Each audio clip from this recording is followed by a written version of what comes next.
ഈശോ മിശിഹായ്ക്ക് സ്തുതിയായിരിക്കട്ടെ. അമ്മ എന്ന വാക്കിലുള്ള മാധുര്യം എത്ര മാത്രമാണെന്ന് നമുക്കെല്ലാവർക്കും അറിയാം. അമ്മ അവൾ സ്നേഹത്തിന്റെയും ത്യാഗത്തിന്റെയും വിട്ടുവീഴ്ചകളുടെയും ഇല്ലായ്മകളുടെയും ആൾരൂപമാണ്. ഒരു മകനെയോ മകളെയോ കരുതലോടെ വളർത്തുവാൻ തിരുത്തുവാൻ അമ്മയോളം ഈ ലോകത്ത് ആർക്കും സാധിക്കുകയില്ല. സ്വർഗത്തിലെ അമ്മയെ കുറിച്ച് എത്ര വർണ്ണിച്ചാലും മതിയാവുകയില്ല. ആദ്യം മുതലേ വചനത്തിൽ അടയിരുന്ന് യേശുവിനെ വിരിയിച്ച തീര കന്യകയാണ് പരിശുദ്ധ അമ്മ.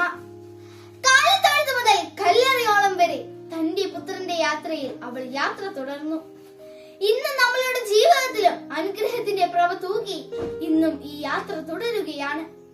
ആ പരിശുദ്ധ ഹൃദയത്തിൽ അഭയം തേടുക മാത്രമാണ് തിന്മ നിറഞ്ഞ ഈ ലോകത്തിലെ നമ്മുടെ ലക്ഷ്യം. പരിശുദ്ധ അമ്മയുടെ കരം പിടിച്ചുകൊണ്ട് നമുക്കും ഈ ലോകയാത്ര മുന്നോട്ട് നീങ്ങാം.